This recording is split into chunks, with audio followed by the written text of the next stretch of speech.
guys, and welcome back to the channel. So today we're making a video, which is not the video I expected to make. In fact, I started this video last week. And if I can get my editing skills working, I'm going to put it right here so you can see. But what I intended to do was make a video about how to take my ran when parked Sears mini bike, which you can see up on the shelf behind me, actually make it run and ride it around the neighborhood. And my son Sean and I started that last Saturday as I'm making this a week later. And it turns out that we just ran into so many problems with the little Tecumseh engine that's in there that here we are a week later and it's still not running. Now my expectation is maybe today I'm gonna get this thing running and I could take the probably 2 hours of video that I've filmed so far and edit that all together and make it look like I'm some kind of mastermind, and of course it just works. But I want to show you the struggle, right? You know, here I am, a guy who's been doing motorcycles and engines for his entire life, and every once in a while I still can't get it right. So let's take a look and see how I got here and then see where we end up. So what do you think? Do you want to just put gas in it and see if it runs? Probably not. Right, so think about it this way. The guy that sold it to us as a non-runner. Right, so chances are he put gas in it, he couldn't get it to run, or didn't want to fool with it. So rather than do that, let's just do a couple of things quick. We already know it's got compression. Actually feels pretty good, right? So we're gonna pull a spark plug, make sure we've got spark. Then let's take off the carburetor and the air cleaner. We'll clean those up, put it back together, and if we have spark, we have fuel, I bet you it goes in 1 or 2 pulls. All right, let's take a look. All right, we've got the spark plug out. We've got it grounded. I'm trying my best not to go over and hit my neighbor's lawn crew with a stick because of all the freaking noise they're making. But you can see when we turn the engine over, we don't have any spark. So obviously, no spark, not gonna run. Let's take a look at the points. So here's the current state of the motor. You can see I've got the flywheel off as well as the points and the magneto. And you can also see my shop is a mess. My workbench is a mess. But here's the flywheel, here's the magneto. Actually got in there and the points look new. Connections are all good. And you know, if I hold on to this and pull the starter, I get a zap, but it's not enough to fire the plug.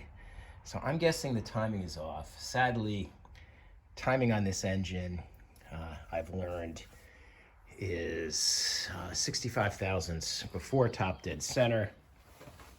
I gotta see if I can get my dial indicator on there. I've got an adapter that I built when I redid my Suzuki GT750 over there. So if that works good, if not, I'm gonna have to pull the engine out of the frame, take the top end, or take the cylinder head off so that I can time it. But first things first, I gotta clean up a little bit here because this workspace is just not working at the moment. So let's do that. And just a couple of minutes later, engine out of the frame and on the bench. Remarkably lightweight. A couple of things I've noticed over the 50 years or so that this thing has been around. Somebody's been in there. I got a bolt broken off in the crankcase, and I'm gonna ignore that unless it turns out to be a problem.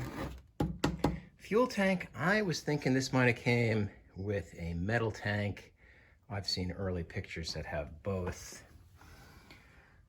Looking at the bottom, it looks like, you know, the bracket head mounts for something that isn't there today, but it also looks a little bit original, so we'll see.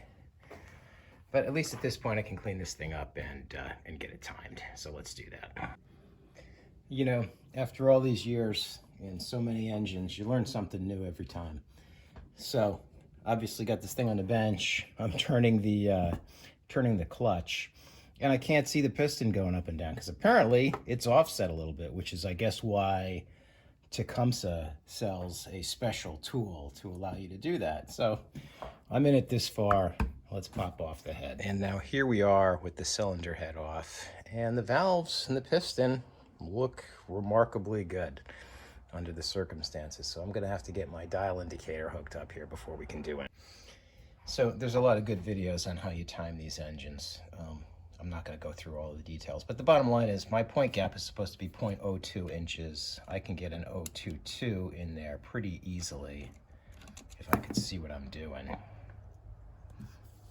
and film at the same time, since my tripod doesn't really work in this spot, right? So point gap is too big. So I'm going to get that down to 20, and then we're going to get it adjusted at 0.065 before top dead center. All right, so as we get ready to do the adjustment for 0.065 before top dead center, you're asking yourself, well, how do you know that? Again, a lot of really good videos out there. I prefer to use an inexpensive voltmeter. I have it set to the scale where it's just testing continuity, and it'll beep when you have continuity. So right now we're open. You have one side of it grounded and one side of it connected to the output of the points.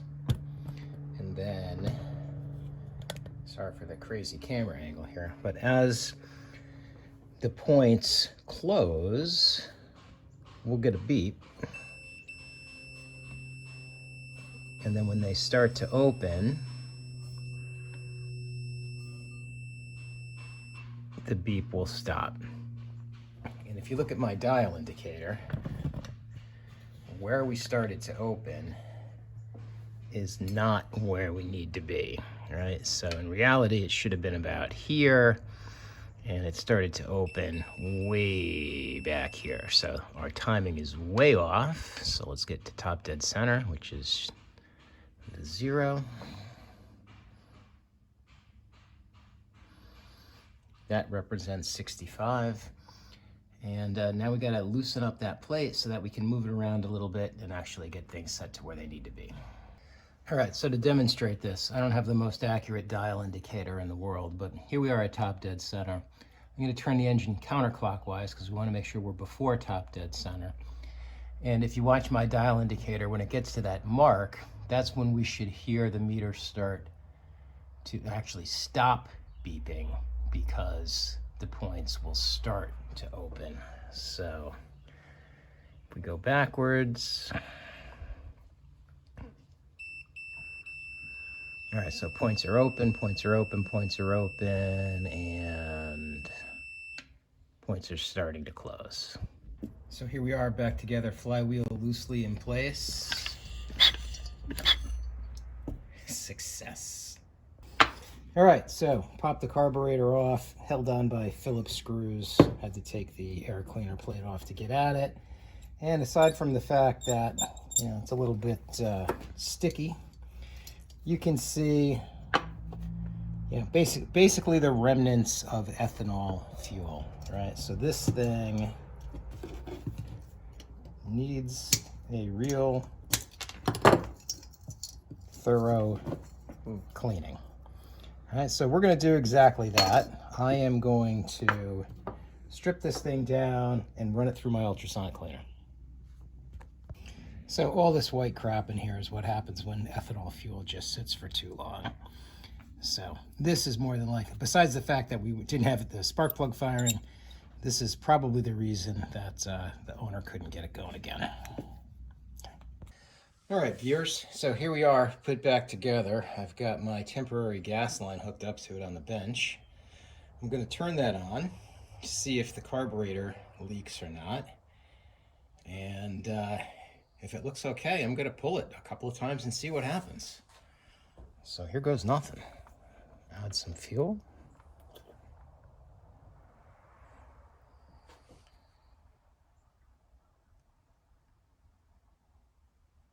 Okay.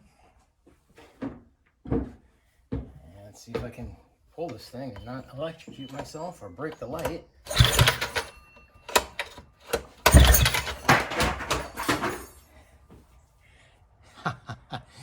I hit the stuff on the ceiling.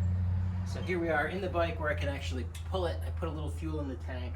The throttle isn't hooked up. I just want to hear it pop. Ooh, that popped.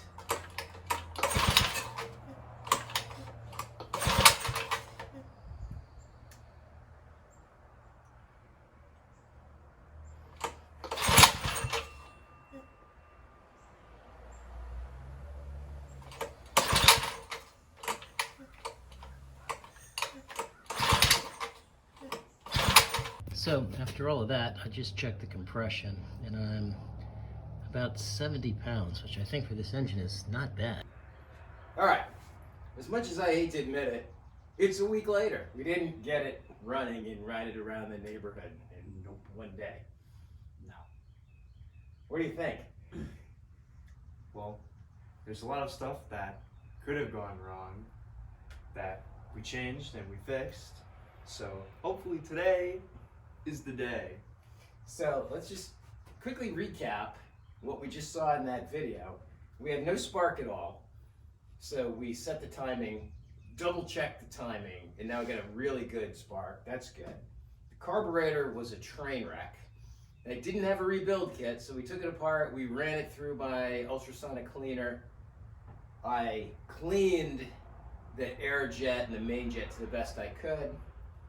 Put it back together, still nothing. We have good compression, so think about it, right? To run, what do we need? We need air, Yep. fuel, Yep. and spark. Yeah, and compression, And compression. right? So we have compression, we have spark, we have air, we have no air cleaner on there. It's gotta be fuel. I'm guessing if I take that plug out and look at it, it's gonna be dry. So we bought a carburetor rebuild kit. If you watch when I did it the first time and ran it through the Welch plugs on the carburetor, I didn't take them out, right? So that was a mistake. And I could very easily edit this video and make it look like we're brilliant and we got it right on the first try, but that's just not accurate. Nope. Sometimes we have to do things many times. So today, we're gonna get this thing running. Let's take a look. All right, so here we are back inside the carburetor. There was fuel in the float bowl, so I know my fuel line problems are solved. And you can see this is a lot different than when we started because of the ultrasonic cleaning. But what I didn't do is remove these two Welch plugs.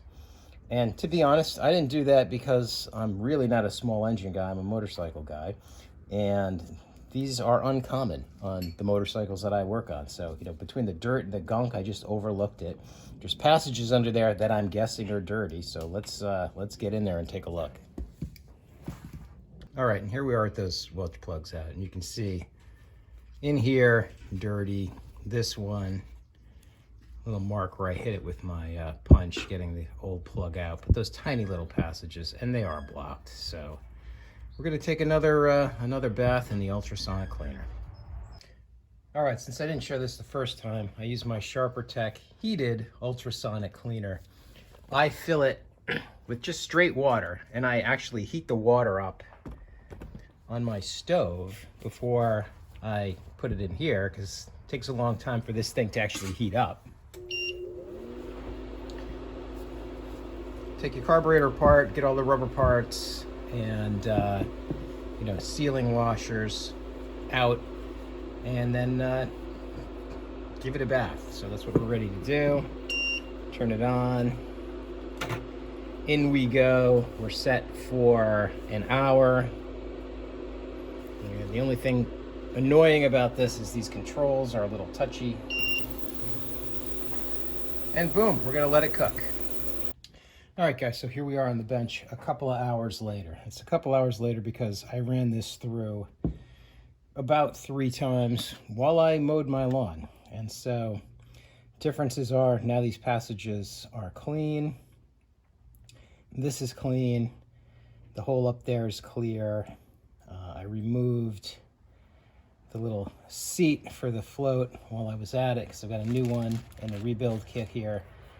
And my technique is, after it's been in the ultrasonic cleaner for a couple of times, actually what I do is about halfway through, take it out, blow compressed air through everything, put it back in there, and then when it comes out, I go over it with compressed air again. So the rebuild kit is pretty cool. It's amazing that on a 50-year-old carburetor, you can still get these, and it's got all the right parts. So we're going to put that together, and I think this is going to do it. So cross your fingers and wish us luck. So 2 quick things. I got a new needle and a new seat. And anytime I do this, I put a little piece of fuel line on there, and I do a kind of gravity air test. All right, so it should flow. And it does. And then when I lift the float up, it should stop. All right, tells me that that's working. And then the other thing you need to know when you replace these Welch plugs, you might get them and think they're too big, but they expand. So I use a little punch upside down, right? Put it on my vise and tap these. They expand and you're good to go. And here we are ready to go back on the bike again. And in case you're wondering, why didn't I pretty this thing up? Well, again, this is not a restoration, right? I want to be able to ride it. I want to be able to put it away and preserve it. And I'm not going to change it. It's too original. So I'm going to keep everything as original as I possibly can, yet functional at the same time. All right, guys. Here we are with the carburetor back on, ready to go. I am a sweaty, grass-covered mess from mowing my lawn. I haven't tried it. All I did was tickle the carburetor, make sure there's fuel in there. There is.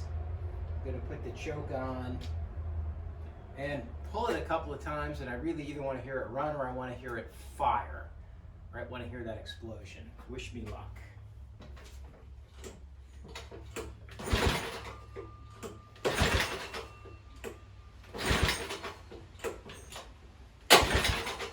All right, so I pulled the plug. I'm definitely getting fuel. Checking the spark again, and that old plug just doesn't seem to be firing consistently. Put a new, different plug in there, and it's better. I have a plug out of one of my weed whackers, which fits, which is the right thread size. This is a CJ8Y versus what is the other plug? A J8C. So just as a test, this one's firing a little bit better. Let's see if it makes any difference. Again, haven't tried this yet.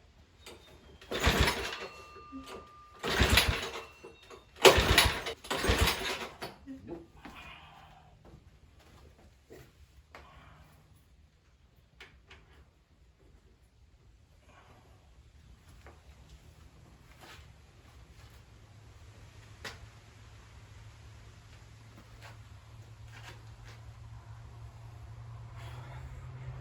What the heck? So this thing has been making me crazy. I know I have fuel now, but it's still not firing. I'm turning it over with my drill and it won't go. So I'm like, all right, the spark has got to be at the wrong time. So I've got it set right now so that the points are just starting to open again at 0.65. But if you look back in the earlier video, the plate now has moved. In fact, I put these little blue marks on here. When I first took it apart, I'm kind of close to where that was. And before I was way down, this thing was pushed way in the clockwise direction. And why do I think it was off? Well, I took the whole magneto off and actually took the points out. And when I got it off, the points, the peg that goes into the little magneto case there, wasn't quite in. It was like halfway in. I think, the points were a little bit wonky. So I took them out, I cleaned everything, I put them back together, and I'm hoping now that this is the end of it. All right, sort of buttoned up here. After all of this time, do I expect anything to happen? Sort of no, but you gotta try. So I'll turn it over with the drill and see what happens. Or try to turn it over with the drill. Let's see what happens.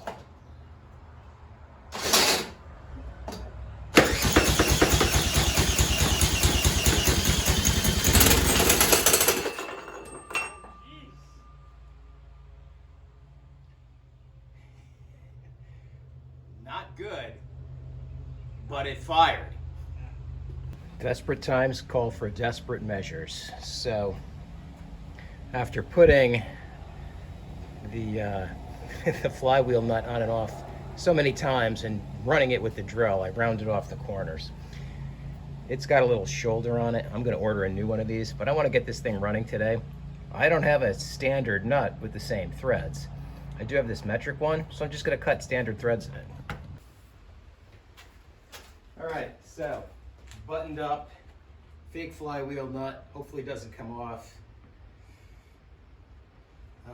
Pull starter back on. Let's see what we got.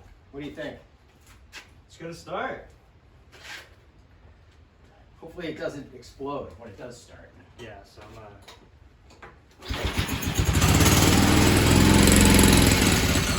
Oh! One pull? Come on. That was pretty good.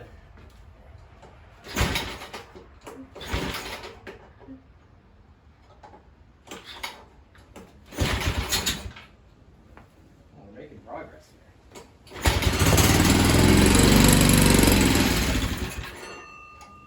Is that the throttle? Oh, that's the governor, which I forgot to hook up. Or have hooked up. It doesn't quite seem right. It's hooked up. It's not hooked up. It's up in the wrong place.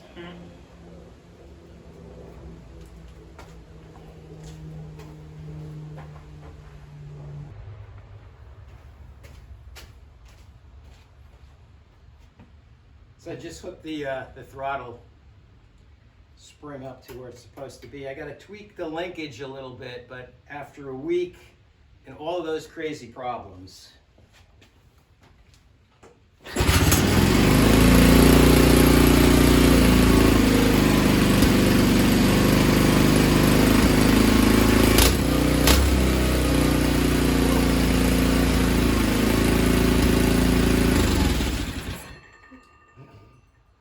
success.